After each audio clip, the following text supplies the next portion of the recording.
Hello guys, welcome to my channel PCS Sub. In this video we will talk about various mountain ranges of North India.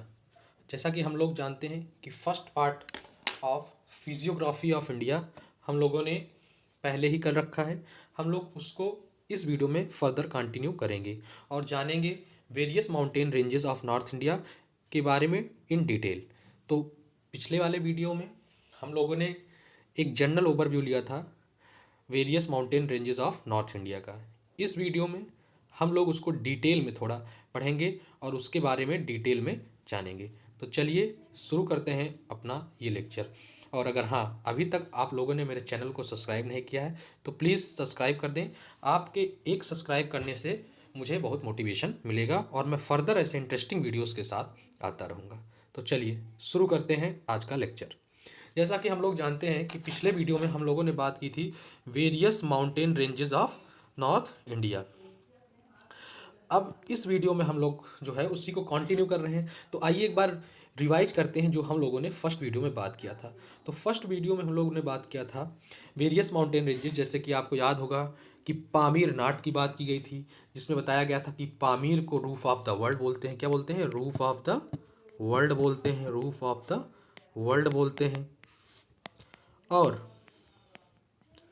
हम लोगों ने बात किया था इसके साथ साथ पामीर से निकलने वाली रेंजेस की, जैसे हम लोगों ने बात किया था टियन शान की, ये चाइना में एग्जिस्ट करती है। हम लोगों ने बात किया था अल्टुन शान की और हम लोगों ने बात किया था कुनलुन शान की। देखिए आप लोग पिक्चर में देख सकते हैं तीनों रेंजेस की जो कि पामीर से ओरिजिनेट होती हैं। साथ ही साथ हम लोगों ने बात किया था हिंदू कुश माउंटेन के बारे में और सुलेमान माउंटेन रेंज के बारे में। तो ये तो थी इंपॉर्टेंट रेंजेस जो पामीर से ओरिजिनेट करती हैं, लेकिन जिसका एग्जिस्टेंस इंडिया में नहीं है। लेकिन साथ ही साथ हम लोगों ने शुरुआत की थी इंपॉर्टेंट रेंजेस की जो पामीर नाट से ओरिजिनेट करती हैं और इंडिया में एग्जिस्ट करती हैं, जिनमें हम लोगों ने बात किया था काराकोरम रेंज के बारे में, लद्दाख रेंज के बारे में, जास्कर रेंज के बारे में, ग्रेटर हिमालयाज के बारे में हम लोगों ने बात किया था। साथ ही साथ हम लोगों ने भी बात किया था पीर पांजाल के बारे में, धौलाधर के बारे में, नागा तिब्बा के बारे में। और इसके साथ ही इसी के आगे हम लोगों ने बात महाभारता रेंज की भी की थी। किसकी की थी? महाभारत रेंज या महाभारता रेंज, महाभारता रेंज के बारे में। और साथ ही साथ हम लोगों ने बात किया था शिवालिक रेंजेस के बारे में। शिवालिक रेंजेस में हम लोगों ने बात किया था कि शिवालिक रेंज दो होती हैं, एक नॉर्दर्न शिवालिक और एक साउदर्न शिवालिक। यहाँ तक की बात हम लोगों ने पिछले वीडियो में कर लिया था। अब उसके आगे आते हैं तो हम लोग जानते हैं कि साउदर्न शिवालिक जो होती है वो तीन रेंजेस को मिला के कहा जाता है, जिनमें एक आपकी है, तीन रेंजेस को मिलाकर साउदर्न शिवालिक कहा जाता है, जिनमें पहली आपकी है मसूरी, दूसरी आपकी कुमाऊन और तीसरी आपकी गढ़वाल। कौन कौन? मसूरी, कुमाऊन और गढ़वाल। इन तीन रेंजेस को कंबाइंड टुगेदर में हम लोग बोलते हैं साउदर्न शिवालिक। अगर इसके लिए आप कोडिंग याद करना चाहें तो दिमाग में बना लीजिए MKG, MKG। इन तीन रेंजेस को combined together we call southern Shivalik. तो ये तक बातें थी जो हम लोगों ने पिछले वीडियो में किया था। आइए इसको फर्दर कंटिन्यू करते हैं इस वीडियो में। तो आइए जानते हैं जो पैरेलल रेंजेस हैं हिमालयाज की, इनकी नेमिंग क्या क्या है। क्योंकि जैसे ब्रिटिशर्स यहाँ आए थे इंडिया में तो उन्होंने भी कुछ नेमिंग की थी और कुछ यहाँ की इंडिजिनस नेमिंग है भारत की, तो उसके बारे में जानते हैं। तो सबसे पहले हम लोग जानते हैं कि ट्रांस हिमालयाज। तो ट्रांस हिमालयाज को हम लोग बोलते हैं, क्या बोलते हैं हम लोग ट्रांस हिमालयाज को? ट्रांस हिमालयाज को वो तीन रेंजेस होती हैं जिनको कंबाइंड टुगेदर हम लोग ट्रांस हिमालय बोलते हैं। कौन कौन सी हैं आपको बताया था मैंने, जिसमें आपकी एक थी काराकोरम, मैं नेक्स्ट पेज पे लिख दे रहा हूँ। एक थी आपकी काराकोरम, दूसरी थी आपकी लद्दाख और तीसरी आप थी जास्कर। तो इन तीनों रेंजेस को कंबाइंड टुगेदर फॉर्म में हम लोग क्या बोलते हैं? ट्रांस हिमालयाज। ट्रांस हिमालयाज की अगर बात करें तो ट्रांस हिमालयाज आपके तिब्बत रीजन में एग्जिस्ट करते हैं। कहाँ एग्जिस्ट करते हैं? तिब्बत रीजन्स में और इंडिया के लद्दाख वाले रीजन में। नेक्स्ट हम लोग बात करें तो हमारी जो मेन इंपॉर्टेंट रेंज है वो है हिमाद्री। कौन सी है? हिमाद्री।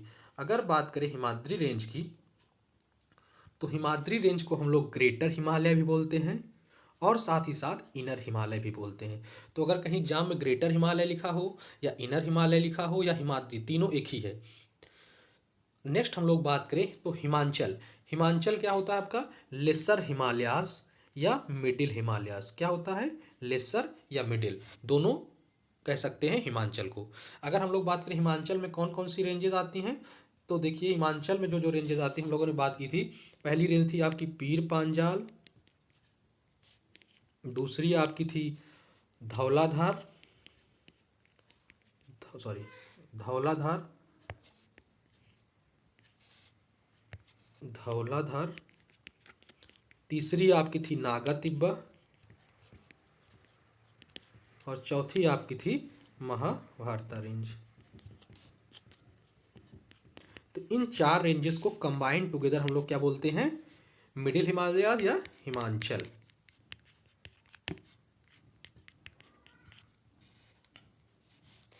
नेक्स्ट बात करें हम लोग तो हमारा आता है नेक्स्ट कौन सा? शिवालिक। अगर बात करें शिवालिक की तो शिवालिक रेंजेस जो होती हैं वो हमारी कौन सी रेंजेस होती हैं? आउटर हिमालयाज, उन्हें आउटर हिमालयाज कहा जाता है, आउटर हिमालयाज। अगर बात करें शिवालिक रेंजेस की तो शिवालिक रेंजेस के दो पार्ट होते हैं, अभी हम लोगों ने बात की, एक नॉर्दर्न शिवालिक, एक southern Shivalik. Southern Shivalik further तीन रेंजेस को मिला के बोला जाता है, कौन कौन सी? अभी हम लोगों ने बात की मसूरी, कुमाऊन और गढ़वाल। कौन कौन सी? मसूरी, कुमाऊन, गढ़वाल। ये आप देख सकते हैं मसूरी, कुमाऊन और गढ़वाल कंबाइंड टुगेदर हम क्या बोलते हैं तीन रेंजेस को? साउदर्न शिवालिक। तो ये तो थी इंपॉर्टेंट रेंजेस जिनके डिफरेंट नेमिंग से, जैसे ट्रांस हिमालय जो कि तिब्बत रीजन में एग्जिस्ट करता है, जो कि काराकोरम लद्दाख जास्कर को मिला के होता है। दूसरा है हिमाद्री जिसे हम ग्रेटर हिमालय या इनर हिमालयाज भी कहते हैं। तीसरा हमारा हिमांचल है जिसे हम लोग लेसर हिमालयाज या मिडिल हिमालयाज भी कहते हैं। और लास्ट हमारा शिवालिक है जिसे हम लोग आउटर हिमालयाज भी कहते हैं। आउटर हिमालयाज के दो पार्ट हैं, एक नॉर्दर्न शिवालिक, एक साउदर्न शिवालिक। साउदर्न शिवालिक किसे बोलते हैं? तीन रेंजेस को मिला के साउदर्न शिवालिक बोलते हैं। एक है आपकी मसूरी रेंज, एक है कुमाऊन रेंज, एक है गढ़वाल रेंज। आप लोगों ने जनरली इनके नाम सुने होंगे, मसूरी के बारे में, गढ़वाल के बारे में। तो ये तो थी important ranges of India. Next बात करते हैं हम लोग इन रेंजेस के एग्जिस्टेंस के बारे में, रेंजेस किस एरिया में, किस रीजन में लाई करती है। तो सबसे पहले अगर हम लोग बात करें ग्रेट हिमालयाज की तो ग्रेट हिमालय हमारे गिलगित बल्तिस्तान वाले रीजन में एग्जिस्ट करती हैं, प्लस जम्मू कश्मीर रीजन में एग्जिस्ट करती हैं, लद्दाख में हैं, हिमाचल प्रदेश में हैं, उत्तराखंड में हैं। ये जो नॉर्दर्न साइड की बात कर रहे हैं, बाकी तो ये आपकी सिक्किम में भी है, अरुणाचल प्रदेश में भी है, बीच में नेपाल भूटान में भी एग्जिस्ट करती है, लेकिन हम लोग नॉर्दर्न पार्ट में बात करें तो नॉर्दर्न पार्ट में ग्रेटर हिमालय जो है जिसे हम लोग हिमाद्री बोलते हैं, वो आपके गिलगित वाले रीजन में, बल्तिस्तान रीजन में, जम्मू एंड कश्मीर में, लद्दाख में, हिमाचल प्रदेश में और उत्तराखंड में लाई करती है। नेक्स्ट बात करें काराकोरम की तो काराकोरम को कहाँ एग्जिस्ट करती है? लद्दाख और अक्साई चीन वाले रीजन में। नेक्स्ट बात करें लद्दाख रेंज की तो लद्दाख रेंज आपकी एग्जिस्ट करती है लद्दाख और अक्साई चीन में। ये दोनों रेंजेस इंडिया और चाइना दोनों जगह एग्जिस्ट करती हैं, इसीलिए इन्हें क्या बोला जाता है? Sino Indian ranges. Sino Indian ranges क्या बोलते हैं? Sino Indian ranges. कौन कौन सी? काराकोरम और लद्दाख दोनों कहाँ एग्जिस्ट करती हैं? लद्दाख और अक्साई चीन वाले रीजन में। अक्साई चीन वाला रीजन कौन सा है? जो चाइना ऑक्युपाइड इंडियन रीजन है उसे हम लोग अक्साई चीन वाला रीजन बोलते हैं। नेक्स्ट बात करें जास्कर रेंज की तो जास्कर रेंज जो है हमारी कहाँ लाई करती है? लद्दाख में।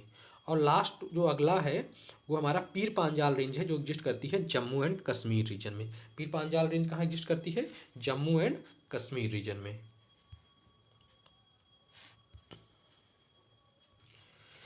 अब इन रेंजेस के बारे में डिटेल से जानने से पहले आइए हम लोग जानते हैं फोल्ड्स के बारे में।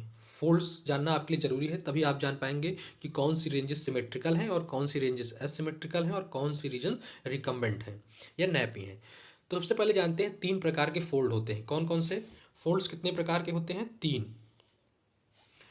आपका पहला फोल्ड जो है वो है आपका सिमेट्रिकल। फोल्ड्स आपके तीन प्रकार के होते हैं। फोल्ड्स कौन कौन से? एक है आपका सिमेट्रिकल, सिमेट्रिकल, दूसरा आपका है असिमेट्रिकल और लास्ट आपका है रिकम्बेंट। रिकम्बेंट। तीन प्रकार के फोल्ड्स होते हैं, सिमेट्रिकल फोल्ड्स, असिमेट्रिकल फोल्ड्स और रिकम्बेंट फोल्ड। अब आइए जानते हैं कि तीनों फोल्ड्स में डिफरेंस क्या होता है। तो अगर हम लोग बात करें सिमेट्रिकल फोल्ड्स में, तो दिखाई दे रहा हो लिखा है कि θ1 इक्वल टू θ2 अप्रॉक्सिमेटली इक्वल होते हैं। असिमेट्रिकल फोल्ड में बात करें तो θ1 does not equal to θ2। And last अगर हम लोग बात करें रिकम्बेंट फोल्ड्स की, या जिसे नैपी बोलते हैं, तो वो आपका होता है बेस एंगल ग्रेटर देन 90, मतलब थीटा जो होगा एक का वो 90 से ज़्यादा होगा। θ2 क्या है, यहाँ पे बेस एंगल है। अगर हम लोग बात करें, देखिए फर्स्ट फिगर में हमें क्या दिखाई दे रहा है, जो एंगल θ1 है, θ1 जो है, देखिए मैं मार्क कर रहा हूँ इसको, जो θ1 है, देखिए θ1 वाला एरिया जो है ये आपका θ2 वाले एंगल के बराबर है। इस केस में अगर दोनों एंगल माउंटेन के बेस एंगल जो हैं इक्वल रहेंगे तो उसे हम लोग सिमेट्रिकल फोल्ड बोलते हैं। अगर माउंटेन्स के जो दोनों बेस एंगल हैं वो आपस में इक्वल रहेंगे तो जो माउंटेन होगा वो कैसा होगा, सिमेट्रिकल होगा। अब बेस एंगल किस पे डिपेंडेंट होता है, तो आपका जो बेस एंगल है वो आपके फोर्स पे डिपेंडेंट है। किस पे डिपेंडेंट है, फोर्स पे। अब बात करें फोर्स, अगर मान लीजिए कि एक तरफ का फोर्स F1 है और दूसरे तरफ का फोर्स F2 है, मैं कंसीडर कर रहा हूँ, let us suppose that force along one side is F1 and other side is F2। अगर F1 एंड F2 आपस में इक्वल होंगे, कैसे होंगे, इक्वल, तो जो सिमेट फोल्ड होंगे वो कैसे होंगे, सिमेट्रिकल होंगे। मींस अगर F1 and F2 are equal, F1 equal to F2 होगा तो जो फोल्ड है वो कैसा होगा, सिमेट्रिकल होगा, सिमेट्रिकल फोल्ड बनेगा। जबकि अगर F1 and F2 are not equal, मतलब एक साइड ज़्यादा फोर्स लग रहा है माउंटेन के अपलिफ्टमेंट के दौरान और एक साइड कम फोर्स, तो बेस एंगल उनका डिफरेंट हो जाएगा। और जब बेस एंगल डिफरेंट हो जाएगा means F1 does not equal to F2, तो कैसा फोल्ड बनेगा, असिमेट्रिकल फोल्ड बनेगा, असिमेट्रिकल फोल्ड का फॉर्मेशन होगा। तो समझ में आया क्या मैंने बात की। एक बार देखते हैं कि अगर माउंटेन अपलिफ्टमेंट के दौरान अगर जो फोर्स लग रहा है, मान लीजिए आपका माउंटेन है, ये आपका सरफेस है, यहाँ पे मैं देखिए दूसरे पेन से प्लॉट कर रहा हूँ, ये θ1 है, ये θ2 है। अब माउंटेन अपलिफ्टमेंट के दौरान एक फोर्स इधर से लग रहा है और एक फोर्स इधर से लग रहा है। इसको मान लेते हैं F1 आपका, इसको मान लेते हैं F2। जब अपलिफ्टमेंट के दौरान दोनों फोर्स जो लग रहे हैं वो आपस में अप्रॉक्सीमेटली इक्वल होंगे, तो इससे क्या होगा, जो θ1 होगा वो इक्वल होगा अप्रॉक्सीमेटली θ2 के। और जो फोल्ड की फॉर्मेशन होगी वो कैसी फोल्ड की फॉर्मेशन होगी, सिमेट्रिकल फोल्ड की फॉर्मेशन होगी। कैसे, सिमेट्रिकल फोल्ड की फॉर्मेशन। देख लीजिए, आपको यहाँ पे मैं फिर से फिगर में दिखा रहा हूँ, देखिए θ1 इक्वल टू θ2, और इस केस में क्या होगा, सिमेट्रिकल फोल्ड का फॉर्मेशन होगा। नेक्स्ट अगर हम लोग इसकी बात करें तो नेक्स्ट केस हमारा क्या है, देखिए इस केस में ये मान लीजिए आपका बेस है, अर्थ सरफेस, ये आपका माउंटेन है, ये मान लीजिए एक तरफ का एंगल θ1 है फिर से और दूसरी तरफ का θ2। इस बार क्या हो रहा है कि एक तरफ से F1 फोर्स लग रहा है और दूसरी तरफ से लग रहा है F2 फोर्स, लेकिन F1 does not equal to F2, F1 आपका F2 के इक्वल नहीं है, F1 does not equal to F2। तो इससे क्या होगा, theta will not be equal to θ2 and this will result into formation of asymmetrical fold।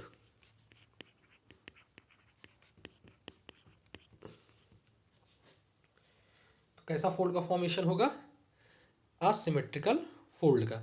जब एक तरफ ज़्यादा एंगल लगता है तो क्या होता है, एक स्लोप कैसी हो जाती है, स्टीपर हो जाती है, मतलब खड़ी हो जाती है, उस पर जो स्लोप है वो बहुत खड़ी रहेगी, खड़ी टाइप की। और दूसरी टाइप की दूसरी ओर अगर फोर्स कम लग रहा है तो उधर उतनी स्टीपर नहीं रहेगी। यही होता है फोर्स लगने का इफेक्ट, एक तरफ ज़्यादा तो स्लोप क्या हो जाती है, स्टीपर हो जाती है एक तरफ। नेक्स्ट हम लोग बात करें तो हमारा थर्ड जो क्राइटेरिया आता है वो आता है रिकम्बेंट फोल्ड। देखिए मैं फिर से आपको दिखा दे रहा हूँ, इस केस में देखिए ये फोर्स ज़्यादा लग रहा है F1 F2 तो सिमेट्रिकल बन रहा है। दूसरे केस में फोर्स डिफरेंस लग रहा है तो कैसे फोल्ड का फॉर्मेशन हो रहा है, असिमेट्रिकल फोल्ड का। नेक्स्ट बात करते हैं थर्ड केस में। अगर हम लोग थर्ड केस की बात करें, ये आपका ग्राउंड सरफेस है, ये मान लीजिए आपका माउंटेन है। अगर क्या होता है कि एक साइड से आपका फोर्स बहुत ही ज़्यादा लग जाता है, मीन्स F1 जो है वो F2 के कंपेरिजन में बहुत ज़्यादा हो जाता है। देखिए लिखा हुआ है F1 is for much more greater than F2। तो किस प्रकार का फोल्ड का फॉर्मेशन होगा, तो रिकम्बेंट फोल्ड का फॉर्मेशन होगा अगर F1 ग्रेटर देन है very much than to F2। तो इस केस में कैसा फोल्ड फॉर्मेशन होगा, रिकम्बेंट। देखिए क्या हो रहा है कि एक तरफ से फोर्स F1 लग रहा है, एक तरफ से फोर्स F2 लग रहा है, लेकिन इन फोर्स में F1 जो है बहुत ज़्यादा ग्रेटर है किससे, F2 से। तो इस केस में क्या होगा, कैसे फोर्स का फॉर्मेशन होगा, फोल्ड का रिकम्बेंट फोल्ड का फॉर्मेशन होगा। आप पिक्चर में देख सकते हैं। तो थर्ड केस हमारा क्या था, रिकम्बेंट फोल्ड का फॉर्मेशन हो रहा है। अब एग्जाम्पल इसका देखते हैं, तो इसका एग्जाम्पल है अल्प्स माउंटेन। अल्प्स माउंटेन जो है वो एक रिकम्बेंट फोल्ड है। इंडिया में कोई भी माउंटेन रिकम्बेंट नहीं है, इंडिया में इसका कोई एग्जाम्पल नहीं है। वर्ल्ड में अगर एग्जाम्पल देखना चाहते हैं तो अल्प्स है। रिकम्बेंट फोल्ड में बेस एंगल एक कितना हो जाता है, एक थीटा कितना हो जाता है, ग्रेटर देन टू 90 डिग्री। अगर देखा जाए, देखिए ये वाला एंगल जो मैं प्लॉट कर रहा हूँ, देखिए ये एंगल दिख नहीं रहा 90 ज़्यादा, तो ये एंगल थीटा मान लीजिए तो बहुत ज़्यादा ग्रेटर है, मतलब ग्रेटर देन किससे है, मैं दूसरे कलर से प्लॉट करता हूँ एक मिनट रुकिए। अगर इस एंगल की बात करें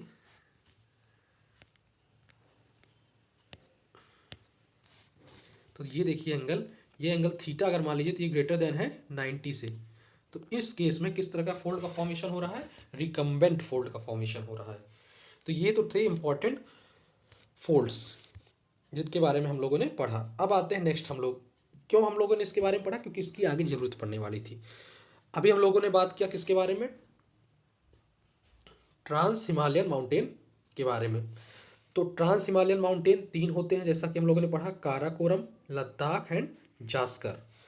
अब देखिए इसमें अभी हम लोगों ने फोल्ड्स की जो बात की, इसमें सभी सिमेट्रिकल हैं, मींस सभी केस में θ1 अप्रॉक्सीमेटली इक्वल टू θ2 है, एक्सेप्ट जास्कर।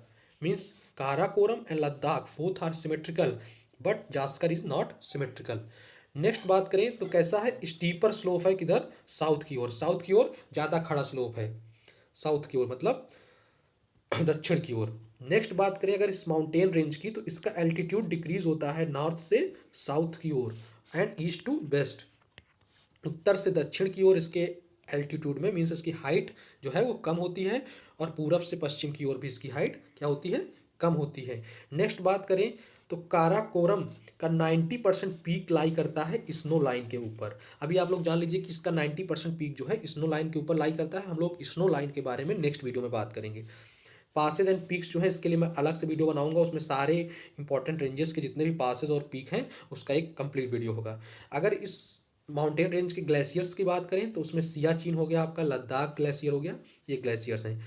और ये माउंटेन रेंज ओल्डेस्ट है एमंग ऑल माउंटेन रेंजेस, मतलब ट्रांस हिमालयन माउंटेन हो गया, ग्रेटर हिमालय हो गया, हिमाचल हो गया, शिवालिक हो गया, उन सब में सबसे ओल्डेस्ट कौन सा है आपका, ट्रांस हिमालयास।